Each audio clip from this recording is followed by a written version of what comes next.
Здравствуйте, дорогие друзья! Сегодня у нас 31 августа, четверг. Сегодня мы с вами поговорим в основном о мире, вернее, о мирных переговорах, которые идут за закрытыми дверями между Украиной и ее ближайшими союзниками, начиная с 3 августа. Конкретно речь идет о гарантиях безопасности для Украины, которые должны обеспечить не просто ее безопасность, а обеспечить такую ситуацию, когда Мордор даже не сможет подумать о том, чтобы повторить свою авантюру и свою агрессию. Хотя, как я сказал, эти переговоры идут с начала августа, о них много не сообщается в популярных средствах массовой информации, поэтому попытаемся заглянуть, что там за дверями этих переговоров происходит. Но для начала буквально несколько слов о войне.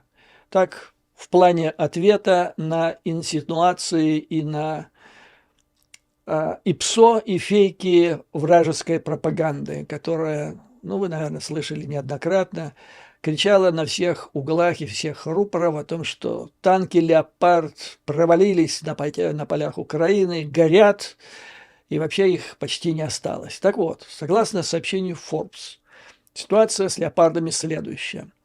За 13 недель с начала украинского наступления, в котором принимают участие «Леопарды», из 71 немецкого танка, а такое количество «Леопардов» было поставлено в ВСУ, было безвозвратно повреждено в ходе боев всего 5 танков. Из 71 потеряно всего 5. Вот вам и все. То есть это совершенно капля, это мелочь. Это попутные, так сказать, утраты, безвозвратные. Еще 10 танков получили повреждения. Однако немецкие танки делаются с такой целью, чтобы они могли выдержать самые суровые условия боя. То есть они вполне поддаются ремонту. И вот из этих 10 танков 10 же были отремонтированы и вернулись в строй. Ну и не случайно, как подчеркивает издание Forbes, история их использования уже на полях Украины показывает, что их репутация одной из лучших тяжелых боевых машин вполне заслужена. И не зря из 3600 «Леопардов», изготовленных в Германии, около 1000 находятся в эксплуатации на вооружении не Германии, а других стран, что подчеркивает классную репутацию. Ну, дай бог, ждем дальше дальнейших успехов «Леопардов» и другого натовского оружия, умело используемое воинами ВСУ. Ну, а теперь перейдем к переговорам. Переговоры в Украины с ближайшими союзниками. И тут мы коснемся прежде всего переговоров с Соединенными Штатами Америки и немного Великобритании. Но прежде чем перейдем непосредственно к переговорам, хотел бы сделать такое вступление, чтобы понятнее было, на каком фоне они происходят. В этих переговорах, да и не только в этих, а вообще взаимоотношения одной страны с другой, огромную роль играют личные отношения лидеров государств. В качестве примера в исторической литературе широко приводятся свидетельства о достаточно близких, почти дружеских взаимоотношениях между президентом Рузвельтом и премьером Великобритании Черчиллем во время Второй мировой войны. Это, безусловно, правильно.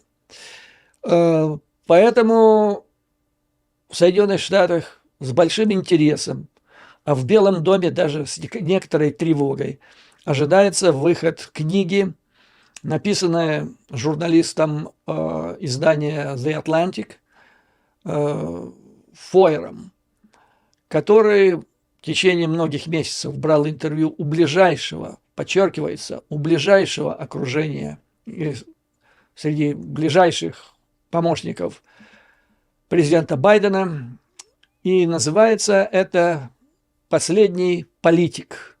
«Последний политик. История Белого дома при президенте Байдене. И так, как он ее назвал еще, это последний политик. Книга выйдет на следующей неделе, во вторник, однако некоторые отрывки разлетелись уже по всем средствам массовой информации.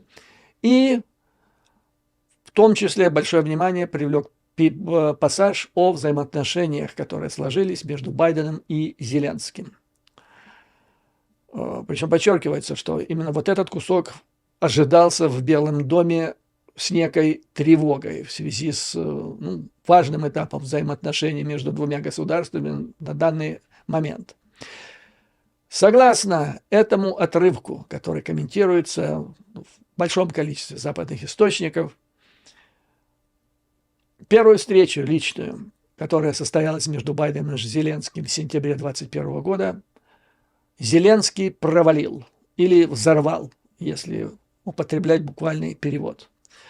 Но тот эпизод, который описан в этой книге, его трудно, может быть, будет понять тем, кто не знает предысторию этой встречи в сентябре 2021 года.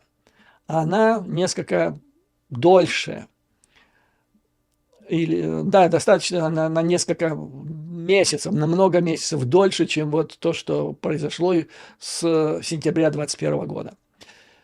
Я бы сказал, что неблагополучные, они действительно представляются не совсем благополучными отношения между двумя лидерами, они сложились сразу после печально известного телефонного разговора Зеленского с тогдашним президентом Трампом.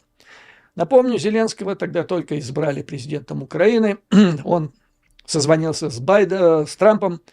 Трамп к этому времени заморозил, если я не ошибаюсь, $200 миллионов США, которые выделил Конгресс. Он их не просил, они ему были не нужны. Их выделил Конгресс на помощь Украине.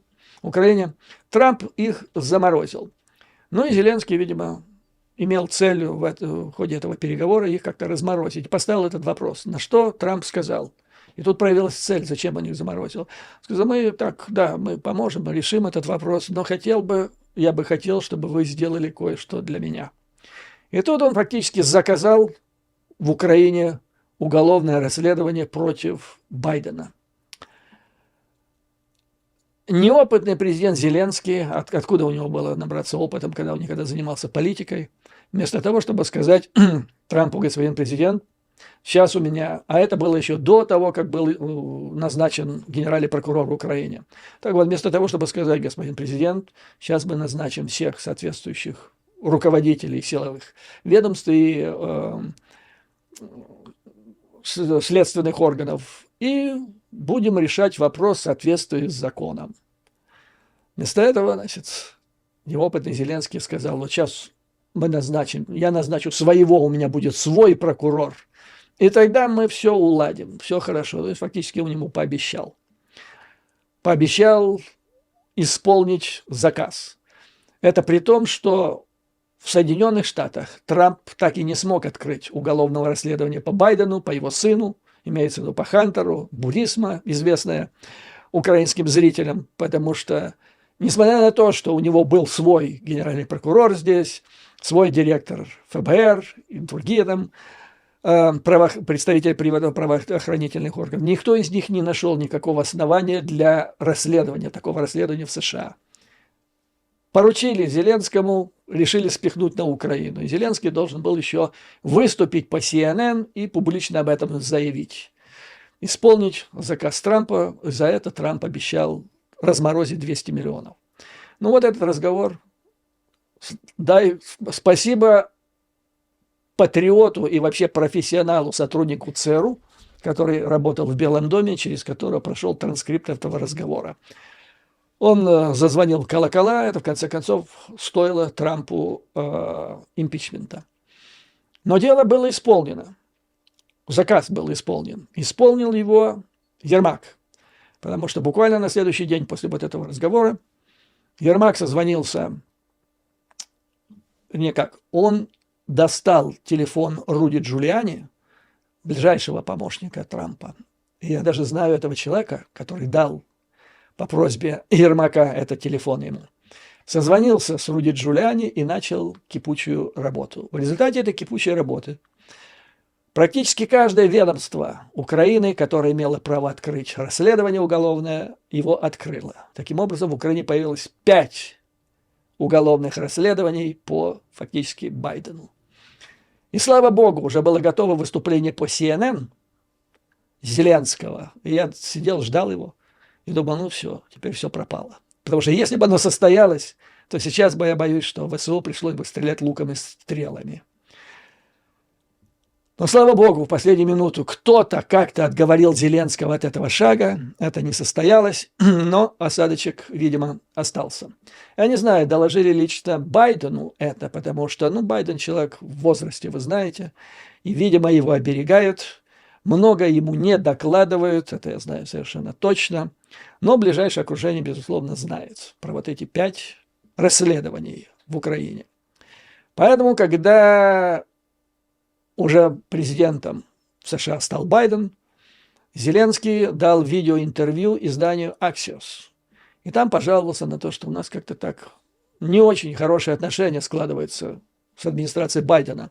На это журналист с Axios ему говорит: господин президент, вы же должны понимать, что причина этому в том злополучном телефонном разговоре, который вы имели с Трампом, где вы пообещали исполнить заказ. Я сейчас больно пересказываю то, что сказал журналист Axios, но очень близко к тексту, на что смущенный Зеленский сказал, что это нехорошо, что вот такие конфиденциальные разговоры утекают в средства массовой информации. Конечно, нехорошо.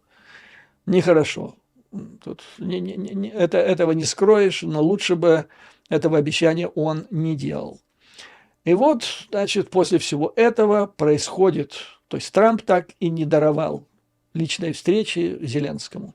Байден согласился. Встреча состоялась в сентябре 2021 года. Это было уже в то время, когда Соединенные Штаты начали делиться сначала по закрытым каналам информацией с руководством Украины о том, что Путин готовит агрессию. И, видимо, месяц назад только, в августе, закончился скоропостижный или скоро спелый, скоро стремительный вывод сумбурный американских войск из Афганистана. Вы помните эту историю? И вот в то же время, как-то так подсказывает, судя по всему, первую информацию о том, что Путин готовится к агрессии против Украины, американцы получили еще летом. И для того, чтобы не иметь проблемы на 2 фронтах, в Афганистане, а затем агрессия Путина против Украины, вот и состоялся этот поспешный и не совсем красивый вывод американских войск из Афганистана, просто чтобы освободить себе руки.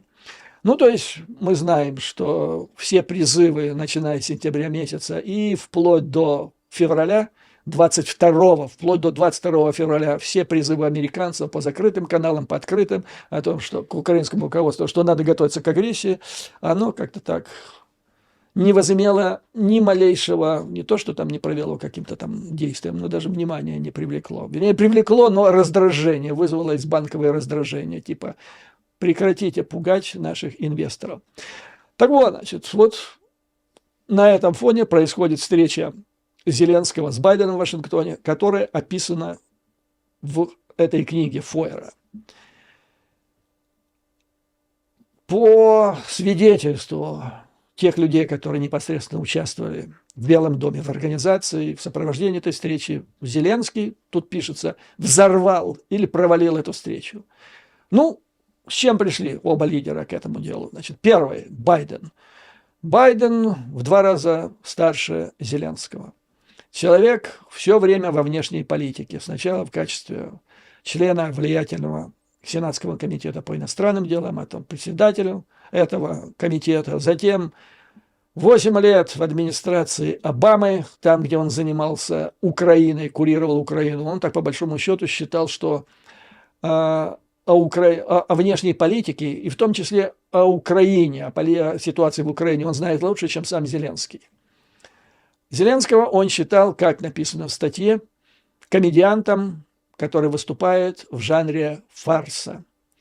То есть он не считал его компетентным в этом деле,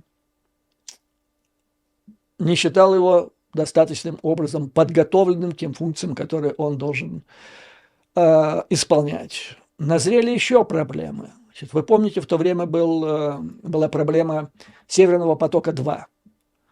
И Байден фактически дал добро Меркель на запуск, на окончание строительства этого Северного потока-2, ну, тем как-то так, обусловив это обещанием Меркель, что если Путин предпримет какие-то нехорошие действия, то работа этого Северного потока будет остановлена. Что, собственно говоря, и произошло. Украина в лице ее власти сочла, значит, что это угроза безопасности, интересам Украины. Я с этим согласен. Но для того, чтобы как-то так заставить Белый дом отказаться от договоренности с Германией, Банковая вступила в контакт с, как считают в Белом доме, ультраправым сенатором Тедом Крузом, который был категорически против этого Северного потока. Тед Круз проиграл эту битву Белому дому. Он не смог остановить запуск Северного потока, но в отместку он начал бойкот назначений на руководящие должности новых сотрудников в Госдепартамент США, чем он парализовал внешнеполитическое ведомство страны на многие месяцы вперед. Белый дом был в бешенстве и считал, что соучастником этого сговора с Тедом Крузом был и Зеленский. Ну и вот на этом фоне, значит, происходит эта встреча. Как писал поэт, они сошлись, вода и камень, стихи и проза, лед и пламень, да? Где-то так примерно. В ходе встречи Зеленский, по результатам встречи Байден был взбешен. Что же его возмутило? Это тем, что Зеленский, ну, буквально сходу. То есть к этому времени уже американцы сообщали о планах Путина нехороших, Банковая игнорировала, но первое, что сделал, с места и в карьер. Зеленский сказал, что он хочет в НАТО. Ну и второе, при этом он сказал, что в НАТО такая структура с гнильцой, и скоро оттуда выйдут Германия и Франция. Но там надо понимать, что НАТО было практически парализовано при Трампе. Байден приложил гигантские усилия для того, чтобы из фактически структуры с мертвым мозгом, как ее назвал Макрон, оживить, сделать ее действенной как раз к тому времени, когда Путин атакует Украину для того, чтобы иметь фронт против Путина. Он предпринимал эффективные действия в отношении Германии и Франции. Человек с огромным опытом, громаднейшим опытом. Он еще с Громыко встречался. То есть все остальные действующие политики в Соединенных Штатах Америки ему в подметке не годятся в его опыте. Я уже не говорю про президента Зеленского. А тут вот его детище, он старается, он улучшает все, а тут ему говорят, я хочу в НАТО, но НАТО – это гнилая организация, сейчас там все уйдут оттуда. Байден пришел просто в бешенство. Как пишут здесь, в этом самом, в своей книге Фойер по поводу Зеленского, от него воняло тем, что администрация считала дилетантизмом.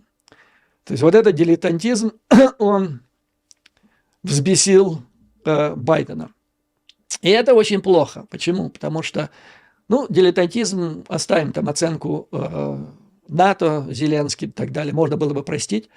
Да и надо, наверное, было простить, потому что понятно, что человек, никакого отношения не имел к внешней политике. Я не знаю, он вообще в курсе дела, до того, как его избрали, и он приехал в Белый дом, он был в курсе дела, что такое НАТО и вообще так, в деталях. Проблема в другом. Проблема в дилетантизме в целом. Организация этой встречи. То есть, по большому счету, эта встреча это была как выход на вербовочную беседу. На вербовку, по большому счету, в разведке. Или же установление контакта с важным человеком, который критически тебе необходим, важен, и тебе надо добиться от него нужной тебе цели. И вот в разведке, как над этим работают, значит, собираешь все материал из всех источников, который только возможен, без всяких ограничений. Тут не бывает достаточно, бывает недостаток. Собираешь весь этот материал.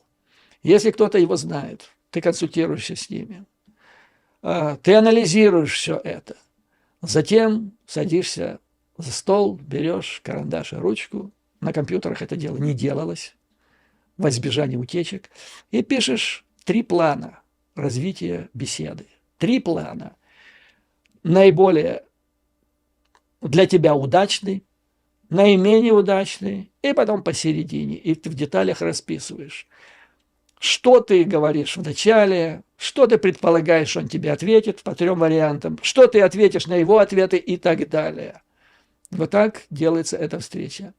И самое главное – установить психологический контакт. Это не значит, что надо ему поддакивать. Но есть масса вариантов, как это сделать. Я вот, дорогие зрители, может быть, вам в жизни пригодится, а это годится, пока вы не уйдете на пенсию, а возможно и после этого. Настольная книга была у советских разведчиков. Книга американского автора Дейла Карнеги «Как заводить знакомства и влиять на людей». Так вот, ее зачитывали до дыр те в Краснознаменном институте и дальше, которые действительно хотели добиться успеха в агентурной работе. Книга была написана еще в начале 20 века, но те рекомендации, которые там изложены, они вечны. Вечны. Как сходу установить психологический контакт с человеком. Я вам приведу пример. То есть самое главное, то, о чем я здесь месяцами уже рассказываю, самое главное, надо начинать с человеком беседу с тем, чтобы его в чем-то похвалить. Карнеги приводит там такой пример. Вот, приходит он то ли в банк, то ли еще куда-то, в какую-то контору, а уже время, пора закрывать, сидит усталая сотрудница и говорит: нет, завтра приходите и так далее, а ему надо сегодня. Он, конечно, мог бы возмущаться, типа: да я там столько работал, пришел сюда, тут мои деньги, а вы тут дурака валяете. Он бы ничего не добился. Вместо этого, значит, он говорит: вы, наверное, лучшая сотрудница здесь, потому что, я смотрю, все ушли уже с рабочих мест. Вы одна работаете, на вас все держится. Вот на таких профессионалах, как вы, вообще вся Америка держится. Женщина начинает расцветать, да, ей нравится то, что говорят. И дальше, значит, он хвалит, и она уже растаяла, и все. Вот у американцев это в крови. У меня есть крестник, который попросил у меня, чтобы я подарил ему эту книгу после того, как он закончил среднюю школу. Он уже услышал, он уже узнал. В Америке даже не разведчики. Люди всегда, когда тебя первый раз встречают, и даже без всякой задней мысли, они найдут возможность тебе сказать комплимент. Женщина, ой, какая у вас замечательная кофточка, какой цвет замечательный, какая у вас прическа. Там. Тебе скажут: ну, классный чувак, какие у тебя часы, или какая у тебя рубашка. Он, может, никогда тебя не увидит, но он просто так скажет, потому что он знает, что так ему кто-то скажет другой. Так жизнь. Жить становится веселее, а самое главное, рационально. Вот таким образом устанавливается психологический контакт. А когда ты вваливаешься, не сказав спасибо, и говоришь: так, Федя, значит, мне надо вот столько-то танков, сколько-то самолетов, туда-сюда, вот, и надо цигель-цигель, а-лю-лю, мне это нужно на следующей неделе. А он сидит и думает: пацан, а чем вы занимались 8 лет с 2014 года? Почему вы все это не сделали? А теперь ты приезжаешь и все это от меня требуешь, забыв даже сказать спасибо. Ну, ладно, оставим это дело, но зафиксируем. Дилетантизм – это качество, опасное для национальной, извините за тавтологию, безопасности Украины, особенно в такой тяжкий момент. А дилетантизм – это сейчас родовое пятно или бич, или язва всего государственного аппарата украинской власти. начиная от Министерства обороны, что самое вопиющее, включая Министерство иностранных дел и так далее. Министерство иностранных дел, там есть масса замечательных дипломатов, но не они шоу сейчас делают другие люди, дилетанты. И вот они, значит, занимаются организацией, проведением переговоров Украины с ближайшими союзниками. Началось все с переговоров с Соединенными Штатами Америки 3 августа. Цель переговоров. И цель переговоров первая. Послать Путину сигнал, что ты не пересидишь, если ты надеешься, что ты дождешься президентских выборов 2024 года, и после этого все придет новое, и все это рухнет, то ты ошибаешься, этого не будет. Первый сигнал. Второй. Это стремление урезать, сократить по максимуму способность последующих властей, не только в Соединенных Штатах, но и в Европе, потому что в этих переговорах уже участвуют и еще будут участвовать целый ряд других государств. Так вот, цель состоит в том, чтобы последующим правительствам ограничить возможность ехать с помощью Украины, слиться, так сказать, и прекратить ту помощь, которая сейчас оказывается. Ну и третье, это обеспечить такую помощь стране, которая позволит ей жить более-менее спокойно на многие годы вперед, то есть вооружить ее так, дать ей возможность восстановить экономику, в том числе ВПК, до такого уровня, чтобы враг и не подумал совершить очередную авантюру. Эти переговоры ведутся как результат заявления стран G7, которое было сделано на полях встречи НАТО в Вильнюсе. В общей сложности, значит, в этом участвуют как страны НАТО, так и тоже страны НАТО, но не входящие в G7, в частности, Швеция в этом принимает участие, и еще ряд государств. То есть в общей сложности на настоящий момент 18 государств выразили готовность заключить соответствующее соглашение с Украиной, соглашение, которое мы с вами определили как израильский вариант. Я вам говорил, что израильский вариант, который прекрасно работает с Израилем, его проблема в том, чтобы обеспечить его преемственность, чтобы его исполняли, это соглашение или меморандум, чтобы их исполняли и последующие правительства, и администрации. И вот как это сделать, это одна из основных проблем. В Соединенных Штатах Америки нынешняя администрация, любая, она не может полностью связать своими финансовыми обязательствами следующую администрацию. Это принцип. То есть любая следующая администрация может отказаться от финансовых обязательств предыдущей администрации. А здесь все по большому счету упирается в финансовые обязательства, потому что надо оружие поставлять, надо оказывать экономическую помощь и так далее. Таким образом, значит, вопрос, как это сделать, чтобы все-таки заставить следующую администрацию выполнять, хотя бы в основном.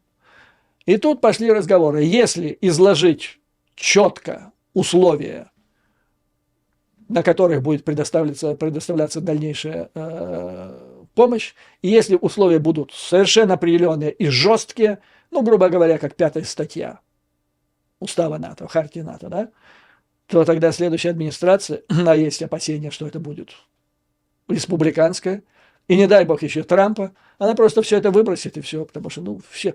То есть Трамп здесь и другие представители республиканской партии, которые помимо Трампа еще двое лидеров из них выступают за то, чтобы немедленно прекратить, в общем, сдать Украину Путину. Рамасвами совершенно с идиотской формулировкой собирается это сделать. То есть вот это все это присутствует просто жирной красной чертой на фоне вот этих всех переговоров. Далее, для того, чтобы оказать помощь, нужно это скоординировать в рамках НАТО или всех тех стран, которые участвуют Я вам сказал, их около 18. А ситуация сейчас такая. То есть все зависит, по большому счету, от США. Если США не смогут обеспечить такого рода гарантии Украине, то ситуация будет весьма плачевная. Европа сама не потянет из-за ограниченных финансовых ресурсов и ограниченных возможностей ее ВПК. На настоящий момент Великобритания и Германия, то, что они предоставили, а это примерно до 8 миллиардов долларов, они составляют 1/5, даже меньше, чем того, что предоставили Соединенные Штаты Америки. Да, Германия сейчас приняла амбициозный план, она объявила, но пока это все о том, то есть программу на этот год они добавили 3,5 миллиарда, часть которых пойдет в Украину. Потом они объявили увеличение затрат на оборону на большие суммы, часть из которых тоже пойдут, но это все будет немного по сравнению с американскими. То же самое французы, крупнейшие за последние 50 лет увеличение расходов на оборону, часть из которых пойдет на помощь Украине. Это тоже все замечательно, но это опять-таки не решит вопросы. То есть все в конце концов упирается в Соединенные Штаты Америки. Подчеркивается, то есть по этому поводу была большая статья Wall Street Journal. Как я вам рассказывал, Wall Street Journal – это газета, как и Fox News, принадлежит Руперту Мердоку, который уже не друг Трампа. Он симпатизирует, судя по всему, республиканцам-рейганистам. И вот там была опубликована статья по этим вопросам, которые я вам излагаю. Она написана, просто вот как доклад разведки, причем высокого качества, ни одного слова лишнего. Просто никаких эпитетов, никаких метафор. Чисто просто любо-дорого читать, как будто читаешь то, что читал там 40 лет назад.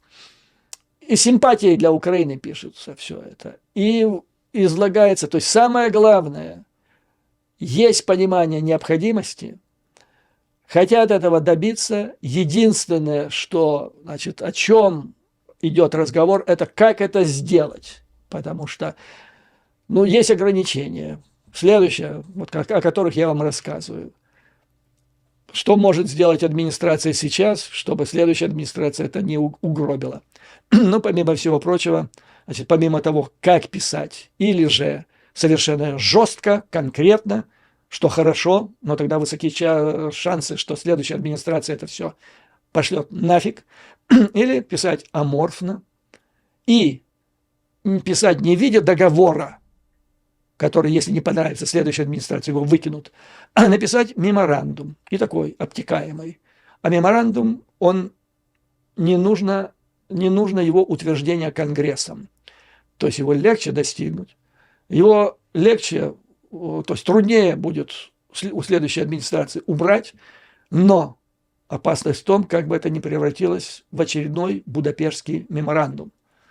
А я вам рассказывал, я даже сравнивал меморандум, который лежит в основе израильского варианта, то есть помощи Соединенных Штатов Израилю, он написан практически тем же языком, что и Будапештский меморандум. То есть так аморфно вступают в консультации. Самая страшная формулировка – это если на Израиль нападут кто-то из арабских стран, то Соединенные Штаты предпримут корректирующие действия. Что за действия? Как они? Когда? А самое главное – консультации начнем. На этом можно все и закончить. То есть главное здесь, и мы тут чуть-чуть назад вернемся, и я об этом вам рассказывал, если идем по израильскому варианту, то украинская политическая элита должна стать своей, с американской политической элитой, для американской политической элиты, для французской, для британской, по духу и по своим ценностям. Реально стать своей, стать, извините за выражение, дружбанами. А там в этих взаимоотношениях, как и в реальной жизни, вся фальшь налицо. То есть, как в реальной жизни, ваш человек, который хочет стать вашим другом, рассказывает, что для вас он горы сдвинет, но вы знаете, что он потихоньку из вашего кармана тянет деньги, вообще он нечистоплотный, и вы это тут же расколите. Вот в чем главное. То есть израильский вариант, необходим психологический контакт, нужна другая политическая элита, я имею в виду прежде всего в Киеве. Пока с этой элитой проблемы, причем не последние там 2-3 года, с ней проблемы последние 30 лет. И в этом большое отличие Украины, скажем, от той же Польши. И эту проблему решить, я боюсь, сложнее и больше времени на это потребуется, чем разгромить врага на поле боя. То есть переговоры, значит, с американцами начались 3 августа. Через несколько дней состоялись соответствующие же переговоры с британцами.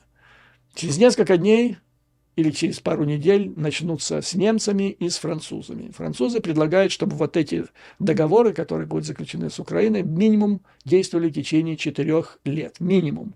Чтобы уже показать следующим правительствам, президентам, премьерам этих стран, что есть преемственность. Самое главное показать это Путину. Переговоры не нашел, не видел, кто возглавлял с украинской стороны переговоры в Вашингтоне, но в Лондоне их возглавлял Ермак. Ну и тут вот я прочитал эти отрывки про дилетантизм, и тут же новость: возглавляет Ермак. Я понимаю британцев. Я понимаю, чем они мотивируют, то есть чем они руководствовались, когда вступили в переговоры с Ермаком. Ну, во-первых, Зеленский его послал. Ну что ж, теперь его выгонишь нафиг. Скажи, иди гуляй, мы с тобой разговаривать не можем. Все-таки дают-то гарантии не Зеленскому и не Ермаку, а Украине дают гарантии. Украина и ее существование от них зависит. Второе. Аманский. Аман. Как много в этом слове для сердца украинского слилось. Как много в нем отозвалось. Нет страны и нет спецслужбы, более осведомленные в том, что происходит в Омане, чем Великобритания и Ми-6. То есть там это вотчина британцев. И там, если не каждый, то через одного таксист является агентом британских спецслужб. Поэтому то, что там произошло во времена памятного визита, после которого я начал называть Ермака Ермаком Аманским, британцы это знают. И то, что они согласились вести переговоры с Ермаком, видимо, там был тайный смысл. Заключался он в следующем. Эти переговоры, в конце-то концов, должны привести, то есть одна из целей, сигнал Путину. Но для этого их нужно, в результате их переговоров на бумаге нужно с правильным языком выразить, чтобы Путин понял это так, как хотят это союзники, чтобы он правильно понял их месседж. А для этого надо узнать, как он на это будет реагировать. Причем узнать неофициально, потому что если сейчас не будешь координировать с ним ход переговоров, это нонсенс. Ставить его в известность тоже нонсенс. То есть получается, что договор с союзниками и Украиной каким-то образом обсуждается с Путиным, это нонсенс. Но в то же время нужно, чтобы он это все воспринял, и тут тонкий ход. Обсуждает это с Ермаком, прекрасно зная, что он потом выходит на связь с московским центром, и там все обкатывает. А потом, когда он появляется на втором раунде переговоров в Лондоне, и говорит: все окей, ребята, все, мы согласны. Ну, он говорит: мы в Киеве согласны. Британцы это слышат, как в Москве тоже, все нормально. Вот, то есть я думаю, что в этом есть тайный смысл согласия британцев привлечь, то есть не привлечь, а использовать для этих переговоров, или вступить в контакты с Ермаком. Проблема в другом. То есть вот тут в книге написано, от него воняло дилетантизмом, но от ларечника-то прет этим же самым дилетантизмом. Откуда у него могла просто мысль взяться, что он это лучше исполнит, эти переговоры, чем, скажем, тот же самый Кулеба, который является потомственным дипломатом. Отец у него дипломат, посол, он аспирантуру закончил, он занимал соответствующие должности, и тут ларечник, который вот, какие у него познания? У него же познания о внешней политике, до того, как Зеленского не избрали президентом, были еще меньше, наверное, чем у самого Зеленского. И свидетельство тому было вот в отсутствии подготовки Зеленского к встрече с Байденом в сентябре 2021 года. Я вам сейчас вот только рассказал, как готовиться в разведке, как ты сам себя готовишь к встрече с важным источником или объектом разработки или вербовки. Зеленского, понимая, что он не готов по объективным причинам к встрече с Байденом, должны были подготовить. Для этого его готовить должны быть профессионалы, люди, которые понимают, что надо. Но рядом был кто? Мы знаем, кто. Ермак, который сам ни черта не понимал, который не подготовил Зеленского, и сейчас он, значит, руководит. И вот это меня беспокоит больше всего. То есть вот этот дичайший дилетантизм, который находится в руках, то есть которым отличаются люди, которые сейчас определяют будущее и гарантии безопасности Украины. Я спокоен за западных союзников, потому что, ну, я уверен, тут есть, мы знаем лиц, которые 2 года вопят о том, что Байден сливает Украину Путину, хотя для того, чтобы слить Украину, надо было просто на встрече в сентябре 2021 года сказать Зеленскому: господин президент, мы вас предупреждали, вы нас не слушаете, вы не готовитесь к обороне своей собственной страны, ну чем мы можем вам помочь? Извините, вот вам предыдущий президент Соединенных Штатов Трамп, а вам отказал, а у меня уже сейчас времени нет, у нас сейчас другие задачи, то Афганистан только что, в общем, извините, до свидания. Вот и все, на этом все закончилось. Сейчас бы то же самое, Байден мог бы сказать: ну, вот мы дотянем до конца моего срока, а там как фишка ляжет. Как будет следующий президент, так вот с ними будете договариваться. Но сейчас-то и Байден, и Макрон, и Шольц предпринимают усилия, что для того, чтобы заставить своих последователей, преемников оказывать Украине ту помощь, по крайней мере, не меньше той, которая оказывается сейчас. То есть я за союзников спокоен. Свинью они Украине не подсунут. Проблема в другом. Проблема в другом, как бы проблемы они не возникли на стороне вот дилетантов и ларечников, что, собственно говоря, чаще всего идет в одном флаконе.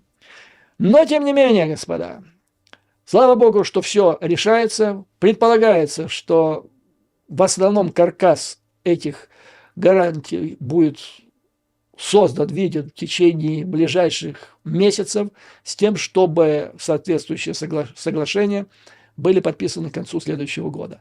И опять-таки, вот я не знаю, как это мыслят, по большому счету, та архитектура безопасности, которая должна быть создана по окончанию этой войны, которая, как мы все надеемся, закончится победой Украины, она шире намного, чем двусторонние договоры между Украиной с любой из стран-союзников, включая Соединенные Штаты Америки.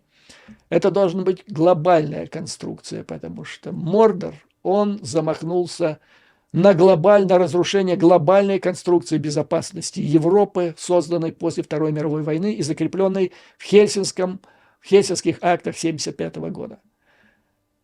И до того, как враг вторгся в Украину, враг потребовал от всего НАТО убираться до 1997 года. Я вам рассказывал, как можно заключить всеобъемлющий договор с тем, чтобы враг потребовать убрался со всей территории Украины,